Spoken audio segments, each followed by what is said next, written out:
All right, now that you've had a chance to look at the profound learning cake, let's take a look at a little different view. In this view, we're going to look at each of the levels of the model in a little more depth. So first off, we have the layer of ownership, and this layer is really looking at putting the responsibility of learning back into the hands of students. So this is where they are going to do their own self-assessment. They're going to be asking themselves, do I know this, and how well do I know it? They're going to be tracking their own learning. So they're going to be filling in a capacity map, which says, I know this concept, but I don't know that one. Then from there, students are able to set goals about their learning.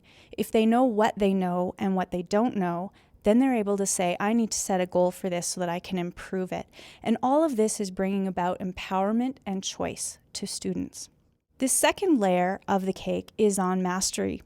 And mastery is really talking about bringing all students to a level of excellence. And the way that we're able to do that is by personalizing the learning, which means one student may get a concept very quickly, another student may not, and so he might need a little more time, and we're allowing that to happen within this mastery level. This is also looking at things like differentiating. If a student knows that lesson really well, he shouldn't have to sit through that lesson, and so the mastery level says we're going to allow students to say, I know this, therefore I don't have to attend that lesson, but I don't know this over here as well, so I need a little more time to learn that one. And this is keeping the learning very relevant for students, and it's helping to close those gaps in their learning. And that's our mastery level. This third level of innovation and creativity is looking at developing the uniqueness and the creativity within each student. They are going to look at the design of the world.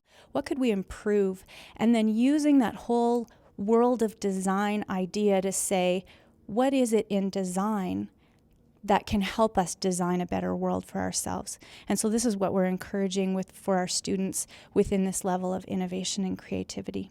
And finally, we have the layers of icing that are attached to each of these first three layers. So whether students are working in ownership or mastery or innovation and creativity, you can see that the icing is covering all of those areas. And what that means is even within ownership, students are developing things like the 7 habits, the 5 keys. They're really focusing in on our graduate profile to say, what is it that I am working on about my own personal development? How am I becoming a better person by working in this area? And so you can see how even if they're working on mastery, it is still about developing their future-ready skills. And the same goes for innovation and creativity.